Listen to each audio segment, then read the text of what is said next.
From TM Fred Texas to Dunedin to Flotilla, there's no doubt that Qatari-owned horses have made quite a splash on the world of international racing.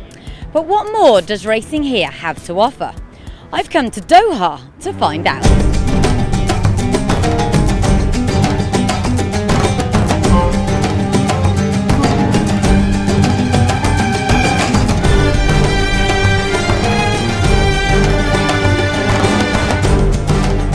Qatar's racing scene is concentrated around the Racing and Equestrian Club, also known as Rayan Park, which is located in the new Rayan area of the city. This season, the course will host 60 meetings, with racing typically taking place on Wednesday and Thursday evenings. The majority of Qatar's racehorses are trained on the track, which houses around 1,000. The stables are just a short walk from the grandstand. So before the action got underway, we popped in on one of the local stars. One of the best known horses here in Qatar is Beethoven, who won the Dewhurst back in 2009. He's been here for some time, and I'm with his trainer Ahmed, who can tell us a bit more about him. What's he like for you to train? Because I get the impression he's a bit of a favourite. Yeah, he is a favourite horse to train, and he's a lovely horse to train him. He's very genuine and calm horse. He's lovely to have him to train, to any trainer train horse like Beethoven. And he won the Derby for you. That must have been a pretty good moment. Well, it's the first year we trained here, so he won the Derby, and it's a dream to be in Qatar to have a horse like this to train. And just looking at him, there's not much of him. He's not very tall, but he's very athletic. He is. He's a very athletic horse, and he's genuine. And bless him, touchwood is easy to train. He's a sound horse. So that's the more important and the bonus for any trainer to train him. And we've seen him today, like he's absolutely raring to go, isn't he? He can't wait to get onto that racetrack. Well, yes, you're right. We did put the bridle on him. He thinks he's going racing. He's just getting ready to go racing. He thinks he's going to go racing. And he's still an entire horse, hasn't been gelded, so eventually I suppose he will go to stud. Well, he did. There's a few people asking for him to go back, so we had, so Mr. Ansari, he liked the horse to just have him in the moment to finish his career here. But hopefully he will go to the start at some stage. We'll see how he goes. There were a few well-known faces in the jockeys' room too, with Abu Dhabi regular Gerard Avranches and former UK champion apprentice Salim Gholam among those in action. The races are divided into 4 categories, with separate events for local bred and imported purebred Arabians and the same for thoroughbreds. On our first visit, we spotted a few familiar names on the 6-race card, including Dartford, previously trained in the UK by John Gosden, who finally won his maiden on his 5th start in Doha. Most of the racing takes place on the mile-round turf course, but on day 1 of our visit, the tight inside sand track was in use, where a good draw is vital. I've come down onto the rail next to the turf track here in Doha to find out a little bit more about it. Champion jockey David Bouland is going to help me, and you've been here for 15 years. Yes, 15 years I was in Doha, yes. And the track will change, because before it was a big track, it will do 2,400 meters and turf also. And now the track will doing 1 mile and the turf, and it's a good track, the 400 meter straight line, there's no problem. And what's it like to ride just this grass course first off? I mean, it looks absolutely great to me, but what's it been riding like? Yeah, normally it's a track you can ride front, where back is no problem, because always you have good space in the race. So you can manage your race what you like, it is no problem. On the turf always is very good, so you have no problem. It's always light, not very heavy, because not rain, not raining everywhere in the Gulf, And you said you can come from behind or you can lead, but what about the draw? Is the draw important on the grass? Yeah, a little bit the draw is more important, because you have 16 runners each race, and when you have draw very outside, it depends of the distance, but if it's 5 furlong, where 2004 is a little bit difficult to manage when you are too much outside there, because the band is little big long, so it's better if you can stay a little inside the fence. And tonight they're racing on the sand track. That's quite tight. Is the draw important there? Yeah, so it's more important in the sand, and the kickback is not so good. So it's better you have the very good place, stay very close to the lead, and it's very difficult to come back from behind. So how do you deal with that? If you've got a horse, you're drawn maybe 10, 12, what do you do? Do you just hope for the best? Yeah, but you try your best and you try to manage to go a little bit inside and you're waiting. We have no choice. There are around 40 trainers currently based in Qatar, and among them is Ibrahim Al-Malki, who visited Dubai in 2011 with Maidan runner Logic Way. Actually, we enjoy the time which is we raced there in Dubai, and we had some nice success, and it was a very good time for us there. But you don't really need to travel, because here in Qatar you have very good prize money and you are racing 2 or 3 times a week. Yeah, well, we race here 2 times a week in Qatar here, and we have good prize money, as you said,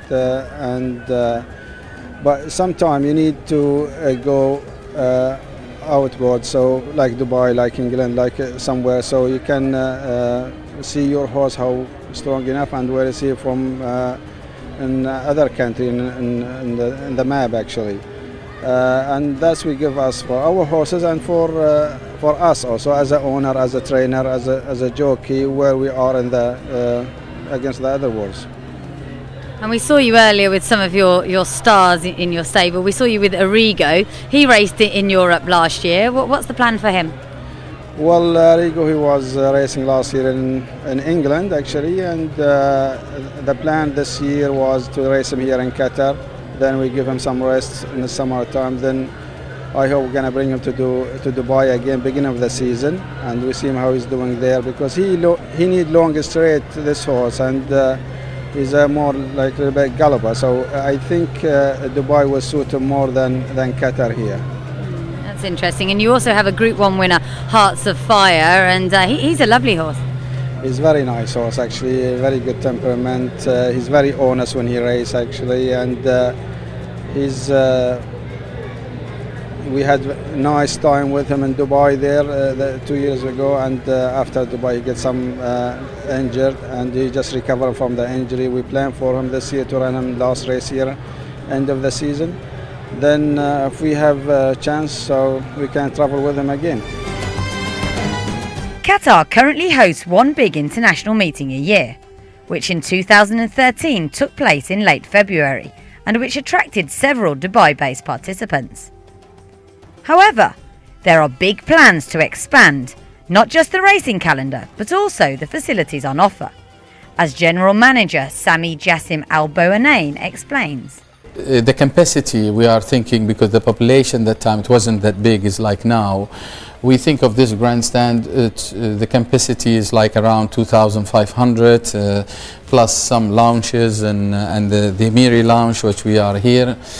But the population of Qatar start really growing, and we have so many people, they come to live in Qatar, and now I remember that time we are below 1 million, and now we are 1.7 million, and I think this is really big number. In a normal day like this one, okay, we have I will say people around 500 to 600 sometime, but in a big day we have people above 10,000, and which make it really very crowded, the grandstand here. We are also looking for the nearest future to have a new racetrack and a new grandstand, of course, and new facilities more, because as I said, this area is small for the people which they attend the racing, and I think for nearest future we will have something also beautiful for the racing, because as I said, racing is really growing. Dubai, they have a good racetrack and big grandstand, and they get all the facilities being done in a top level and very modern, and it looks fantastic, especially with the tapita and a good racetrack. I think Qatar have to look for something a little bit different, not similar, but a little bit different, but also make it also attractive for horses which they're going to be based in Dubai. They come over, race, and then some horses from here they go to Dubai. We don't want to have just the big day in Qatar, but we have to do several big days, but to reach the big target, which is the Qatar International and His Highness the Emir Sword Race Day. That's which we have it normally will be and will stay in the last week of February, because that's the good weather. That's when the horses are ready. Here depends on our racing season time. Like we race from October until beginning of May. That's our racing season. We reach I will say the record of the racing here in Qatar, because normally I remember when I was a little kid that time, we have like 4 days a year, and then we reach 8 days a year, and then 12 and 20, and then we go. But this year we have 60 race days, which is really you know, record, I will say. We race Wednesday and Thursday all the time, sometimes Tuesday, Wednesday, Thursday are racing, which is 3 days in a row, like the international and some other big races here in Qatar. And I think we cannot put more days. It's a bit difficult and very hard for the jockeys and for trainers, and I think this is the highest number we can reach. But the most important things we are looking for next season, that's what we are planning now, or working on to it, to put more prize money, because this is very important. More prize money in the big races and also in the international. That's what attract more group horses to come and race. Also we are studying shipment purpose, you know, the cost and things like that.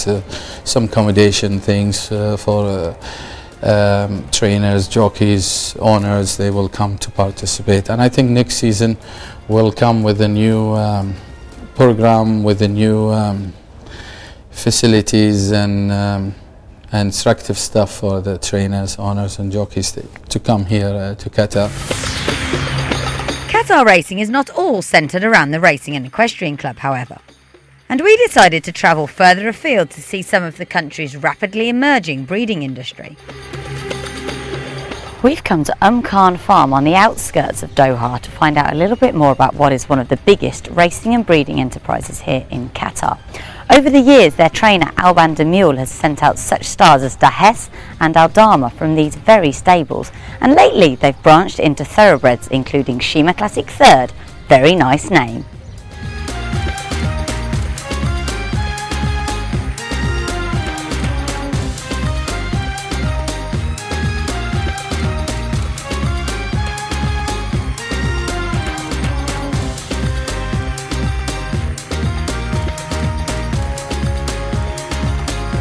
Set up in the early 1990s by Sheikh Abdullah bin Khalifa Al Thani, Khan has enjoyed a huge amount of success since, largely with their homebred Arabians.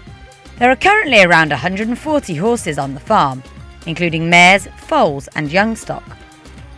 French trainer Alban de Mule arrived in Qatar in 1995, and since then has won just about every major Arabian race there is, collecting Group 1s in France, the UK and the UAE.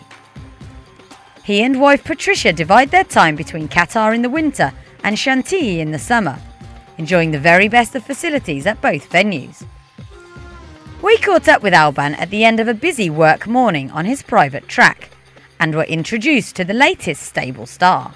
First of all, we should congratulate you, because that was a great run from him in Dubai. Yes, I'm very pleased that we run today in Dubai, and we finished, because he finished very well, and you know, it was a strong race, and for us it was a surprise, I can say, because we think we will finish 5th or 6th, but we want to see how he can do with top horses. You know, he was unbeaten in Qatar, so it was interesting to see what he can do, and he done very good job. So I hope he will keep going, inshallah, like we say. Yeah. And do you have a plan for him? Does he go back to France now? Yes, normally we're traveling on the 6th May back to France, and we'll decide what we will do. Until now we don't know exactly, because you know he ran a lot during the winter. We want to give a rest a little bit now, and we'll see when he will be back to France how he will be. So with him, of course, we plan to go on the Arc, because Sheikh Abdullah is the sponsor of the Arc, so we like to have some runners in this race. I don't say the Arc race, but the Arc Day, sure. And of course we know you in the UAE as mostly a trainer of purebred Arabians, because you came over several times and won our President's Cup. Yes, we won with Daesh, we won with Aldama, we have a very good horse and very good success with Arab horses. We prove we have the best in the world, as I can say now.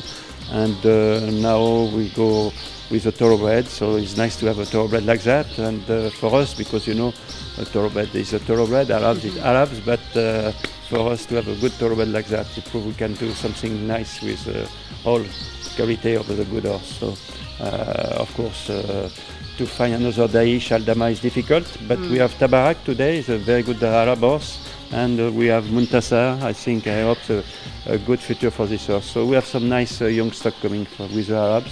And with thoroughbred, we have Shahad got a lot of good young stock in France, and we expect a good result this season with that.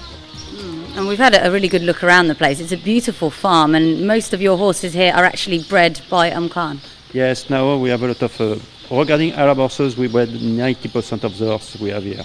So we have a very nice farm here. We have all facilities, swimming pool, training track, grass track.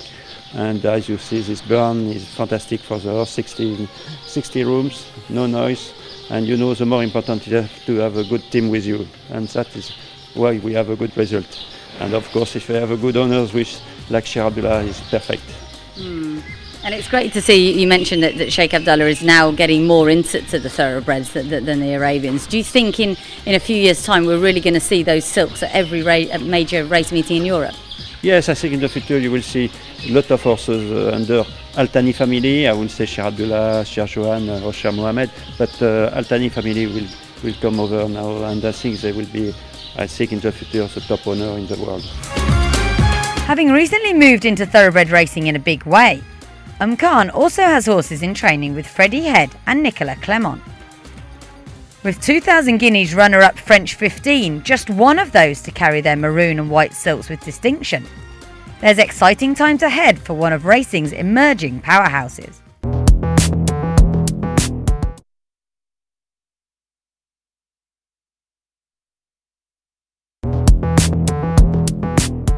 From Khan, we travel back south to visit another, entirely different farm. Created some 20 years ago by Sheikh Mohammed bin Khalifa Al Thani, Al Shahaniya is picturesque from the moment you drive onto the gravelled forecourt. It is home to some 200 horses, who live in pristine, airy barns which were designed by the farm's longtime manager, Daryl Duncan. The foaling boxes are extra spacious, and at the time of our visit, foaling season was just coming to an end, meaning that some of these youngsters were just a few days old. Al Shahaniya's stallions are mostly based in France, but their progeny are raised at the stud in Qatar, from where they will be broken in and trained before racing either locally or in Europe. One thing that struck me here in Qatar about the two studs that we visited so far is the abundance of this stuff, grass. It's pretty hard to get proper grazing here in the Middle East, but after years of hard work, Daryl Duncan and his team here at Al Shahaniya stud have managed to get some really nice grassy paddocks, and as you can see, these young stock here are thriving on it. The resident trainer is Englishman Julian Smart, who used to train in Abu Dhabi, from where he sent out 2002 Kahela Classic winner Nez Dor. Since moving to Qatar 4 years ago, he has returned to the UAE several times, notably in 2010 when taking a second Kahela Classic with Jaffa, who is now at stud in France. I suppose you're best known to our viewers in Dubai for recent smash and grabs with Jaffa and the like, and you're about as experienced as they come with these purebred Arabians.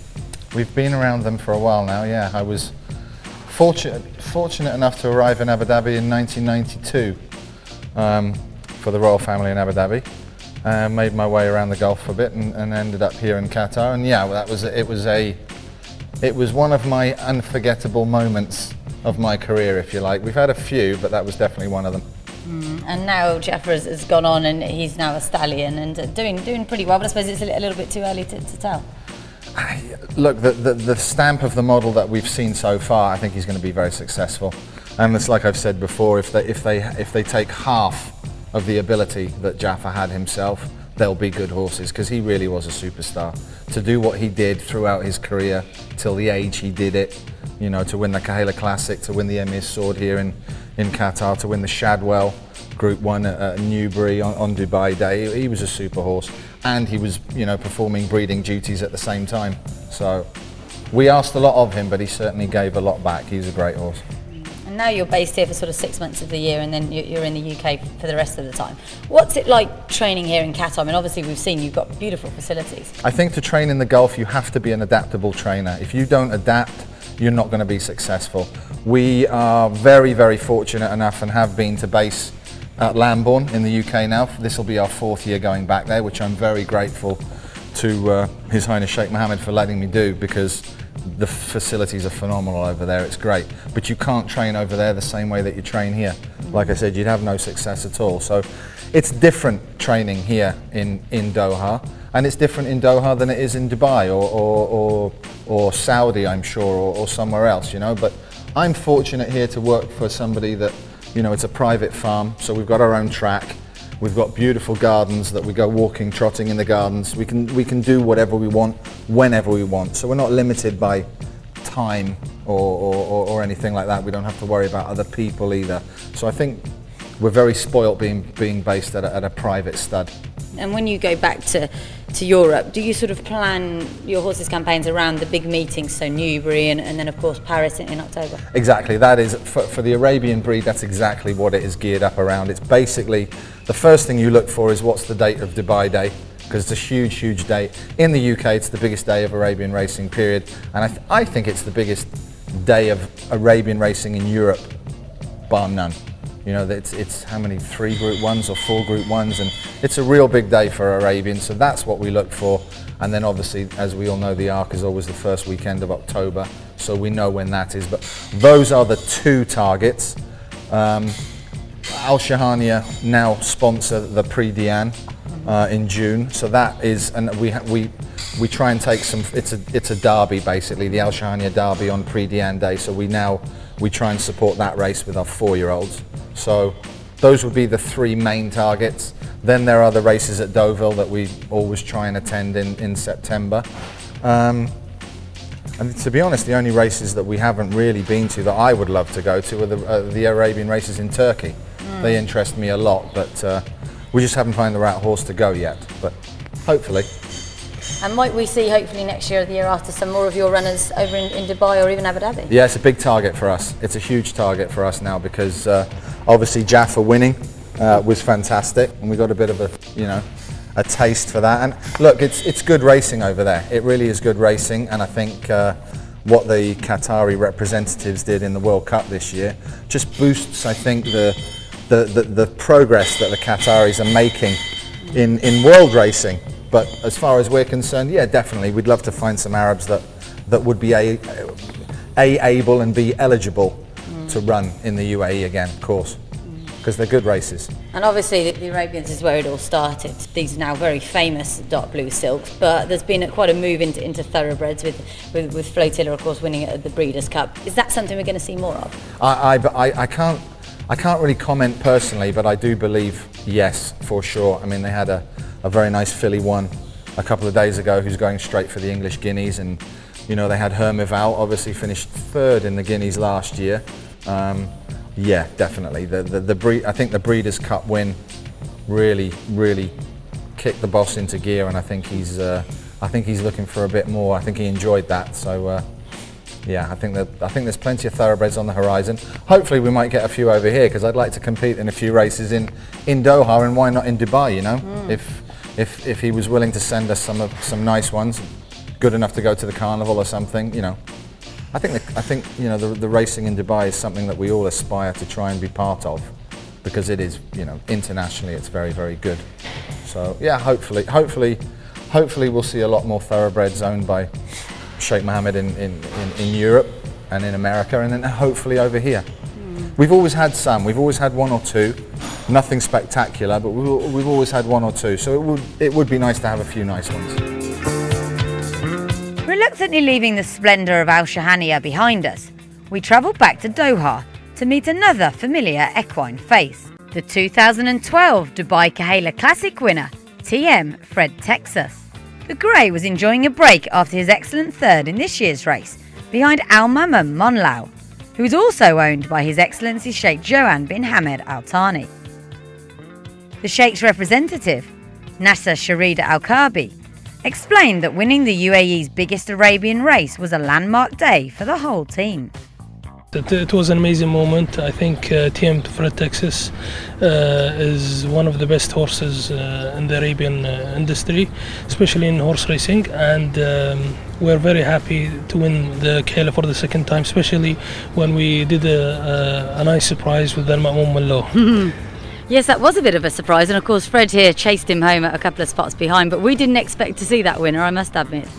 No, actually, I think people were focusing on TM Fred Texas as the major race horse to win the race, and it was a good thing that we had another horse that was also, he had something to put extra, and I think the jockey did a tremendous job to just kick at the end, and everybody saw the amazing photo finish. Yeah, indeed, it was a few tense moments, wasn't it? But Monlau has now gone back to France, I understand, and will he stay there for the time being? Yes, he will for the moment, and I think the next challenge for him will be the Arabian World Cup in France in the Arc, and we hope all the best for him. It's going to be a more difficult task, especially he's going to be racing with horses that have won on the same place before, and I think Al-Ma'moum is going to be a horse for the future,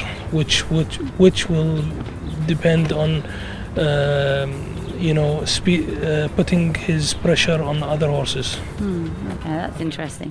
Let's talk a bit about Fred, because he's here. I mean, he's amazing to look at, isn't he? He's really sort of on his game. Looks like he wants to race, and he's very big for an Arabian. Well, TM Fred Texas is one of the horses that he always gives you 100%. He looks 100%. He does the job 100%, and he's, look at him. We're just so proud of this horse. That's really nice to hear. And what are the plans for him now? Because you tell me he's having a well-earned break. Yes, he will be having a break for the moment, and the plans for him will be announced very soon. And I think TM Fred Texas is one of the horses. You just keep wanting to see him again. Sheikh Joanne has also purchased Planteur, who went on to finish an excellent third in the $10 million Dubai World Cup itself. And Nasser says that they have big plans for the Marco Bossi trained 6-year-old. Planteur is a horse that he was consistent from last year. He did very well in the Dubai World Cup, and Planteur's next step is going to be Singapore. And I think this horse, he gave all the best for the Dubai World Cup, and we're very pleased of him. Fred Texas is based at the racecourse, whose trainers have all of the latest mod-cons at their disposal. The large air-conditioned barns centre around a communal walkway, with plenty of space to hand exercise horses during the cooler evenings. They also have the use of an indoor swimming pool, while an on-site veterinary clinic ensures Qatar's equines remain in tip-top condition. The pre-parade ring is just a few minutes walk away, meaning no transport costs for owners on race days. Most of Qatar's imported thoroughbreds come from Europe, and a look at any race card will reveal a host of familiar pedigrees, with the offspring of Shamadal, Intikhab, Galileo and Azamor, to name just a few, frequently in action. With just one racecourse, buying horses who will suit it is not easy, but it is something that Debbie Mountain, who has been training here for 3 years, has plenty of experience of. Throughout our time in Qatar, Debbie Mountain has been showing us around, but when she's not a tour guide to us, thank you very much for that, you're also a trainer, and this is one of your horses who's just taken a chunk out of me. Tell me how you came to be here and how you got set up here. It was something that wasn't planned, actually. We used to buy horses just for one of the Qatari owners here. He used to race them in the UK, and we used to just send them over to him here for racing. And then it just came to the point where he said, come and see what it's like. And we came over and we stayed here 6 months and joined up with his current trainer, Ibrahim Al-Malki. And then we went back to the UK for 6 months, and after 2 years of doing that, we decided, it's quite nice here. We'll stay. And that's how it came about. So we came over, bought the team of horses, and we've stayed since then. You've got 6 horses, and you've managed to get wins out of 4 of them, which is a pretty good strike rate. Yeah, it's good. You know, I bought them for the lower end races, to be honest with you. They only run in the handicaps here. The racing program changed to accommodate those 60 and 80 rated horses. So I just bought a little handful of those over, and yeah, they've done well. Pleased with them. And how do you decide which ones to buy? For instance, this one came from Mick Shannon. How did you decide to bring him over? I think what I look for personally, a very well balanced horse, not a particularly big horse, something that's relatively sound, runs quite often, and consistent on firm ground. Has to be a firm ground horse. And even like he was quite busy with Mick Shannon, but a change is as good as a rest. They come over and it's completely different. They either take to it, immediately, and they just get on a run and off they go. The fillies tend to take a little bit longer, but when they come to themselves, they really do change. And it's kind of like a busman's holiday for them. They come over and they really do.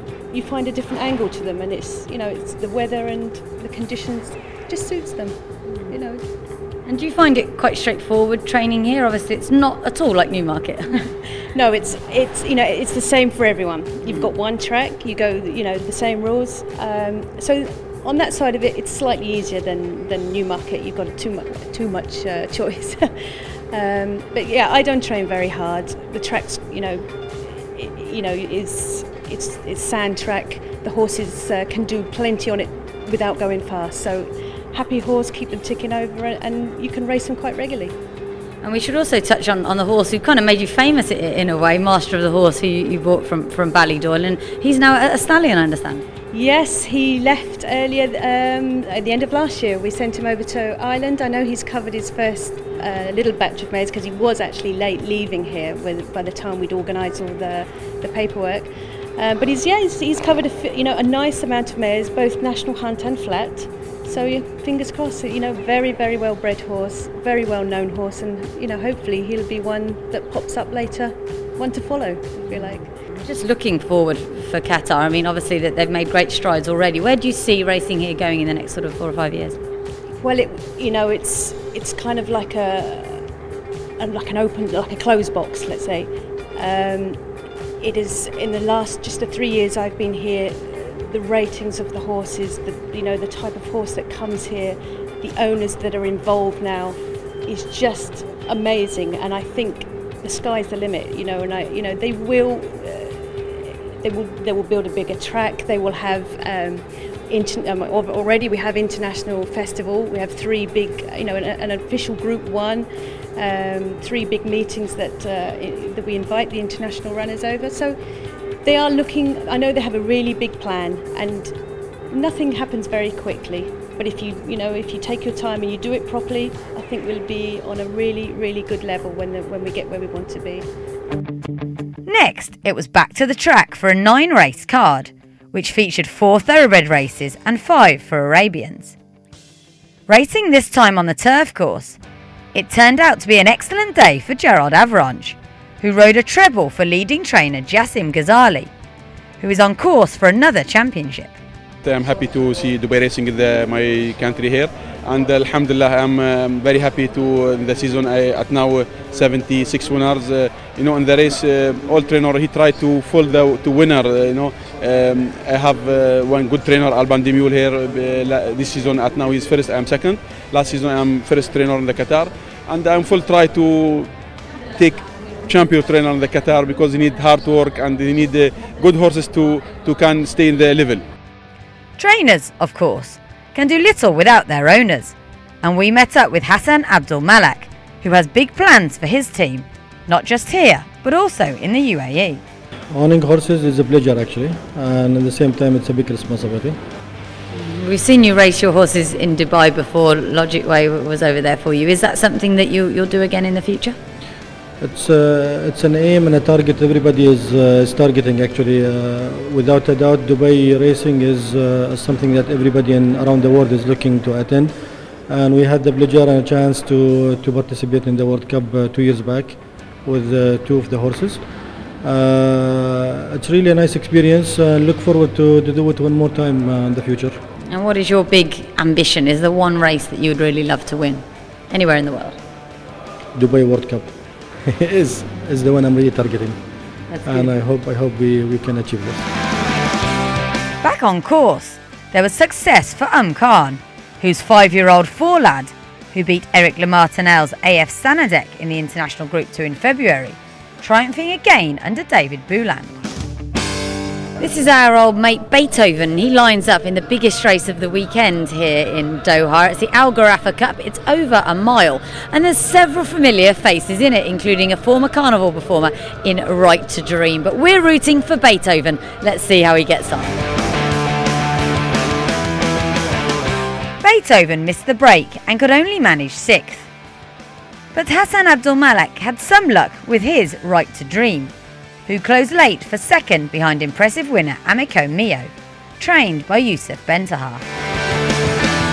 So it didn't all go according to plan for Beethoven, but a popular win for Amico Mio, and that brings to an end what has been a fantastic 2 days here in Qatar.